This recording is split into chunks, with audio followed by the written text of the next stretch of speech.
What is going on, guys? Welcome back to another episode of Cooking with Clams. Will here again on the south shore of Long Island, and we're going after blue claw crab. I didn't bring the net and the string this time, but I did get a big old hoop net trap. Oh, there's all kinds of bait fish in here. There's a lot of life going on. That's a good sign. That's for sure.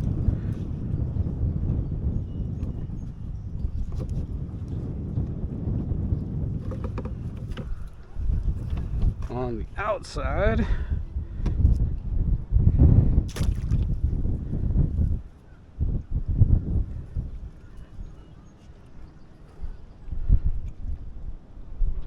and I like to give it a little tug to see if those doors close when I can't see it, which they did. There's something little smashing all those bait fish. Look at this stupid thing I got. Go bang! Alright.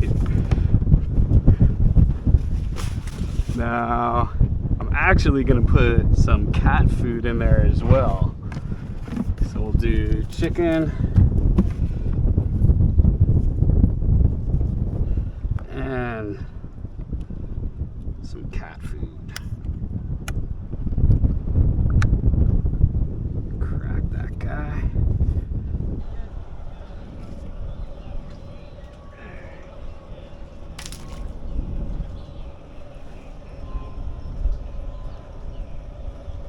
I don't know, I feel good about that. We will see.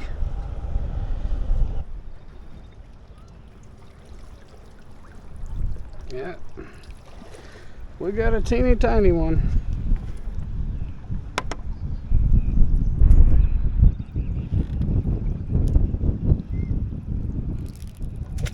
There you go. And a good amount of seaweed. We got incoming tide, so my prediction is that this will just keep getting better as we wait here. That's my hope anyway. And I need a recipe for something in my head to take it. I don't just go out and grab them, you know? All right, doors are open.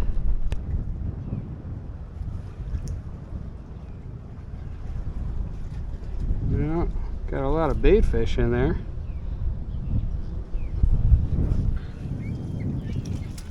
So the wind is dying down nicely. It's supposed to completely lay down in about an hour or two. I got here right at dead low, set the traps. We have incoming. I got, you know, a good 4 hours of crabbing ahead of me. We'll just keep moving the traps around and see, you know, where they are. This spot's been getting hit pretty hard though, because it was producing early in the season. So we'll see what's left. All right. So this is funny. I have a crab on this piece of chicken. Let's see, is it even a keeper? Looks okay. So I don't have my net, but what I'm gonna do is bring them over here and drop them into this net. Oh, oh,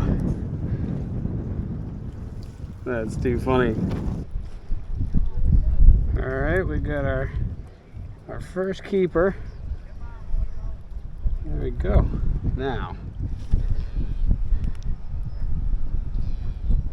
okay. Now let's make sure that we got a keeper.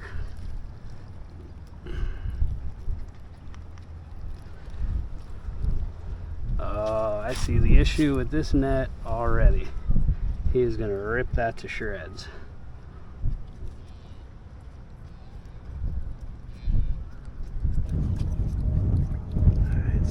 There, that is just a keeper.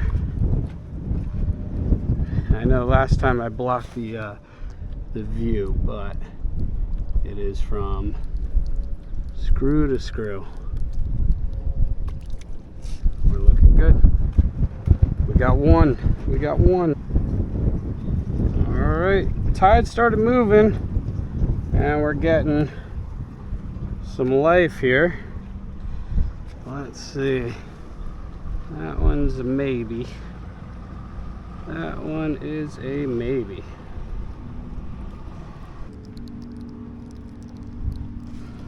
All right. Yeah, this one, I don't know. We'll see. And just so that you can see. So, we turn them upside down. There you go.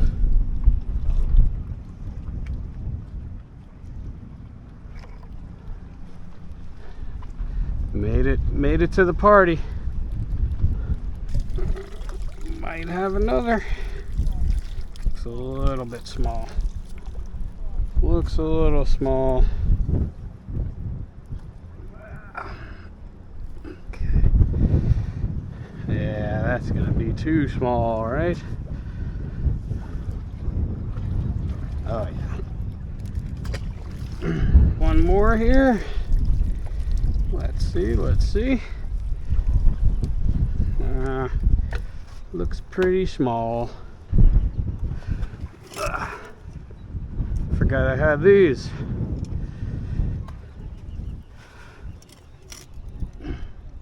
He's got no claws.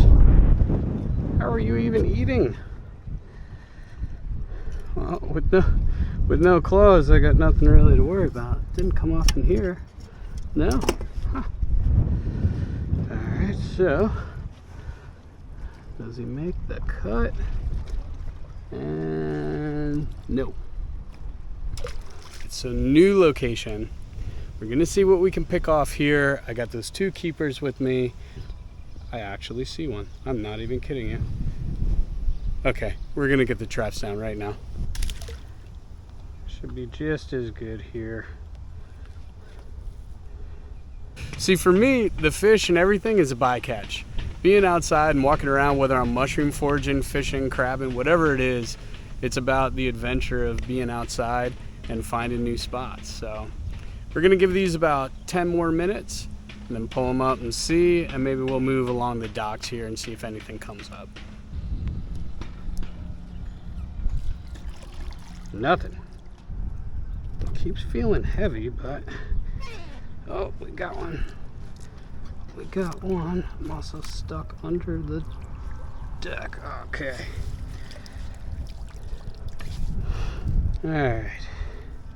That looks a little too small. Go ahead. Go. There you go. Go. The water's this way. There you go. So, wasn't having much luck. Talking to my friend Mike, who made me the knives. There's definitely a crab on this because that started over there. Talked to my friend Mike, who gave me this spot and told me to come over here. And he said, you're not going to catch anything with traps. So he sent his son over with string and a net. So here we are. And there is, I think, going to be something on here unless... No. Just the boat. The boat moved it. Alright, so I have 8 set up all along. And we're going to go through and periodically check them here. Doesn't feel heavy, but there's definitely one on here.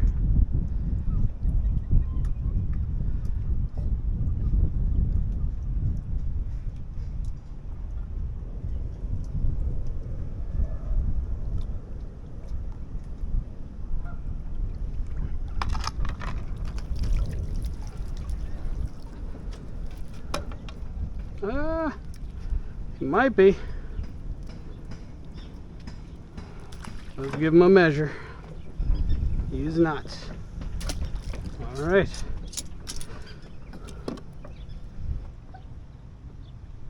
Feels slightly good.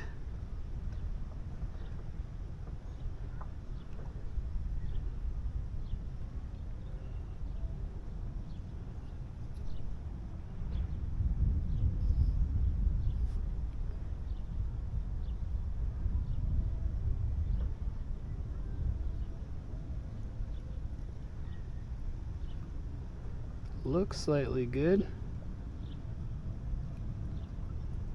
Or it's 2. Alright, got 1 out of the 2. That's not bad. Measure him, make sure. He is definitely a keeper. Oh yeah, that's a good one. That is a good one. Awesome. Well, Mike, thank you, and thank your son for coming on over. Because otherwise, I just have those 2 sad guys. There we go. Oh, we almost had the 2. Almost had the 2. That's all right. We'll get more. Feels kind of small.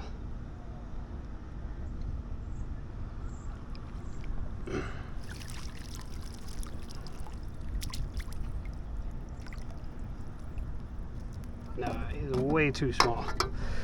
Way too small.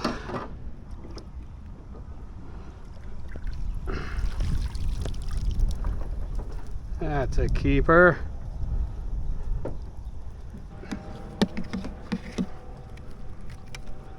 Oh boy, what a mess. All right. Gonna get him out of the net and then measure him to make sure, but yeah, that is, that's a keeper. Get him out of the net, and yes, he is a keeper. So they're not jumbos, but we got 4 now.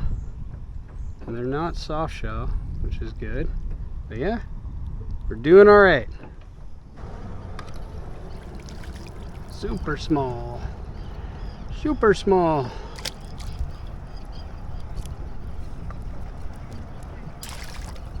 Oh, there you go.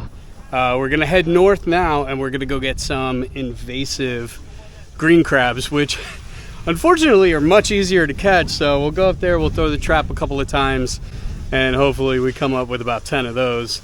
But it's, you know, green crabs are amazing for flavor. They make the best broth. They make the best crab stock. So to do that and then still have a couple of blue crab to like actually get sweet, good crab meat, we're in good shape. We're not in great shape, but we're in good shape. All right, we're in my favorite spot for green crab, where I know that this trap works flawlessly. So throw this out here. We only need a couple of them for what I want to do. I just want a little bit of broth to back up my my blue crab. So we'll let that soak and hopefully come up with 4 or 5 green crab.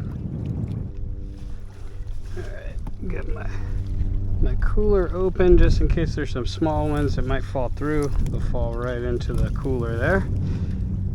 And let's see. Oh yeah. There you go.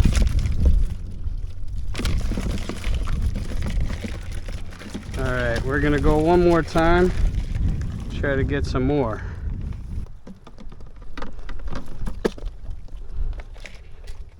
We're gonna do one more throw and then head home. Oh, it's a juicy one. All right, there you go. Oh, we even got a little fish in there. Uh-oh. How did you get caught in there, buddy? Come on. Oh. There you go. Oh. Oh no, we lost one of the crabs. All right, we gotta go. A good day. Look at this. You can't mess with this. It's gorgeous out. I don't care how many crab I got in there. But to give you a little bit of an idea, We're gonna go by a farmer's market tomorrow morning. We're gonna get some supplies and we're gonna make a crab pasta, and the sauce will be made from the green crabs to give it that really unctuous crab flavor, and then we're just gonna steam the blue crabs and throw them on top. Hello.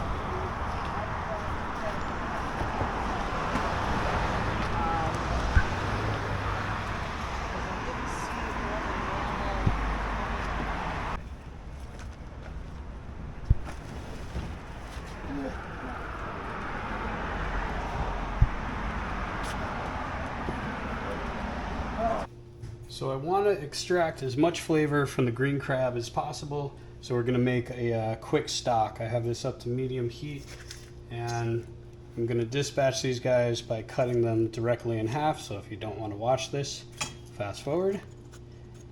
But just like that. So green crabs also can be orange sometimes, as you see. But the way to tell them is 1, 2, 3, 4, 5 spikes on either side of their eyes. And they are incredibly invasive, and why I can no longer get blue crab at that spot and just get a bunch of these guys. Okay, we're gonna saute these just for a little bit to bring them up to temp. I'm gonna turn this up to high. We're going to add a touch of sea salt.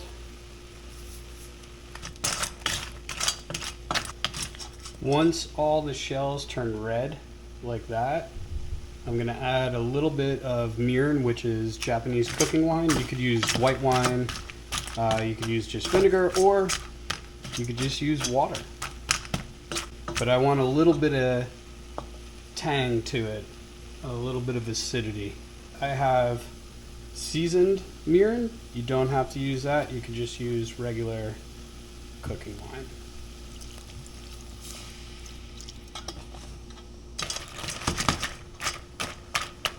Cook off any alcohol that's in there whatsoever, and then add our water. And I don't need a lot of stock for this sauce, so that's about it. And now we're going to bring this up to a boil, down to a simmer, and let it go for at least an hour. I'm also going to take a potato masher and crush up those crabs after they cook for a little bit to make sure all of the flavor gets released into that broth. So even though this is going into a sauce, we are still going to skim the scuzz. Now that these have been cooking for a little bit, we're going to crush them up.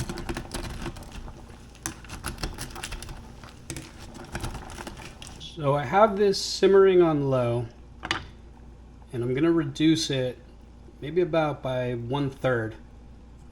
And then I'll know it's nice and concentrated, and then I'll pull it and strain it, and we'll make our sauce. Our sauce is only going to have, let's see, garlic, tomato, and our stock. That's it, only 3 ingredients. But because we made that stock so condensed, it's going to really carry a lot of crab flavor.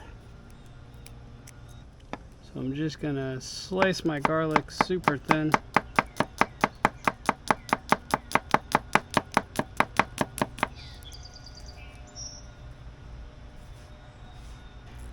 And in case you're wondering, I mean, look at that.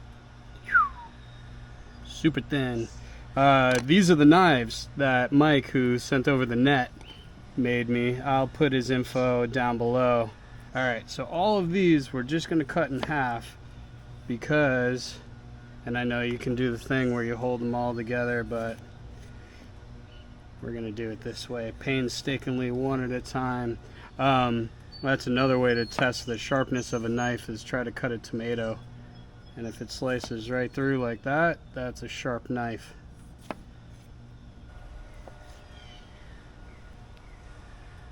Okay, I have just a little bit of butter in there.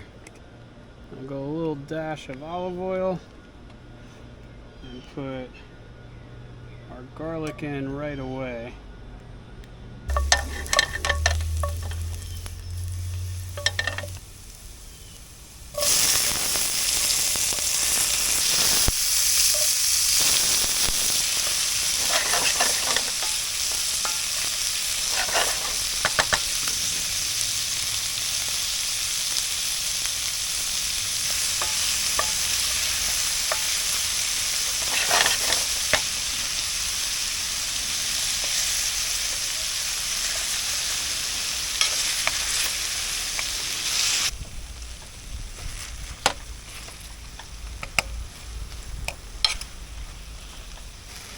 Now we're gonna add a big old ladle of our stock.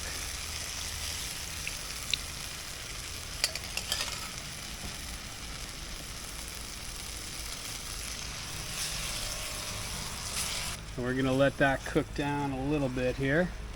And then we're gonna add some more butter. A little more stock to that.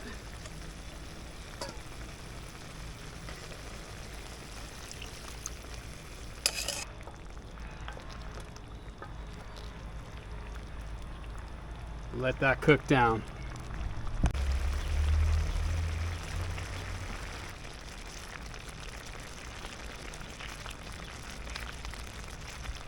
I want the skins in there actually, just like that. I want that to be mixed in with the pasta. Give it some body. Added just a little bit more garlic salt, but the taste on this, because of that crab stock, is a lot like the crab bisque that I made. So it's a really lovely crab taste to this, but a nice thick sauce. All right, we're gonna put this aside, get some water going, and cook our pasta. We got our water up to a boil. Throw in, I went with linguine, but we are going to kill 2 crabs with 1 stone. So once this goes in, I'm gonna actually throw another pan on that, and we're gonna steam the crabs as the linguine's cooking. I think I said linguine, I meant bucatini. But okay, we're gonna take a little bit of our pasta water now that's been cooking and just add that to our sauce. Just a little bit to get the starch in there, and that's gonna help thicken that sauce when we heat it back up again. Throw on this, and then we throw in our crabs.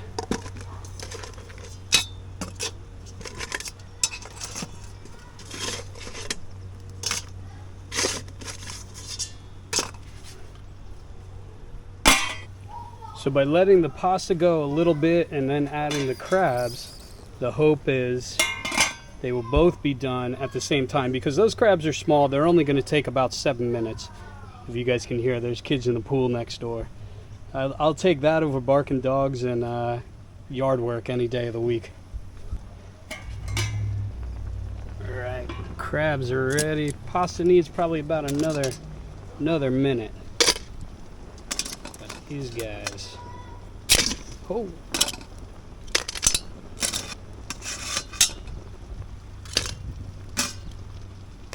Okay, pasta's done. We're gonna get another little scoop of this water. That's got nice crab flavor and starch. We're gonna swap these two.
Basil from the little farm stand.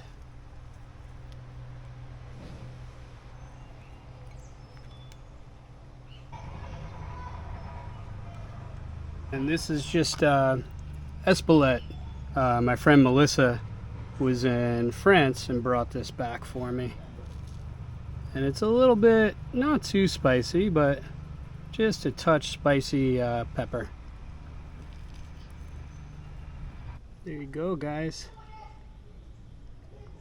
Our blue crab pasta with crushed cherry tomato sauce.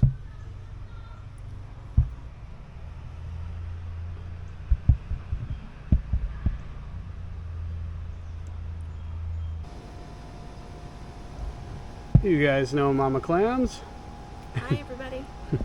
So she's gonna get the white glove treatment, and we'll take a bite of everything, but then I'm gonna crack her crabs. Well, the definition of white glove treatment Yeah. would be not me cracking the crabs. That's what I just said. Oh, you're going to do it Yeah. for me? Yes. Oh, my. Okay. Is that not what I just said? Okay. That we're gonna take a bite, and then I'm gonna clean her crab for her Okay. and put it on top. I just like the look of these. They're beautiful. Yeah. Yeah. All right, Colorful. take a bite of the pasta. So the sauce is on the sides. I didn't sauce all the pasta, so you just gotta Oh, I see that. Yeah. mix it up a little bit.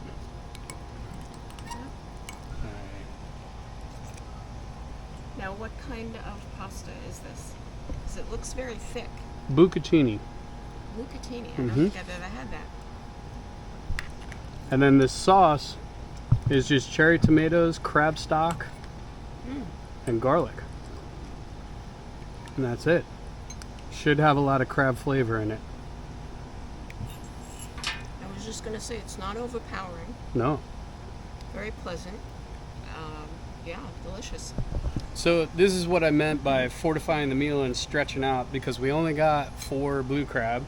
So getting those little green crab, unfortunate for them, they make incredible stock and broth, but now the entire dish tastes of really nice crab without having to catch so many blue crab.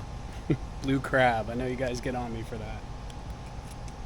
I'm gonna start cracking some crabs here and picking them. Maybe we'll see you back here, maybe not, but I think we're gonna be elbow deep in crab.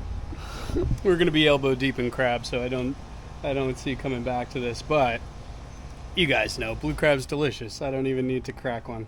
All right, we'll crack one. Hang on. Okay. Gave this guy a crack. Oh, Ooh, look that at looks that. nice. Wow. That's yours. Gotcha. There you go. Just there's a piece of cartilage right down the middle. Okay. So just clean it off with your teeth. There's nothing better than blue crab. Ah. It's so tender.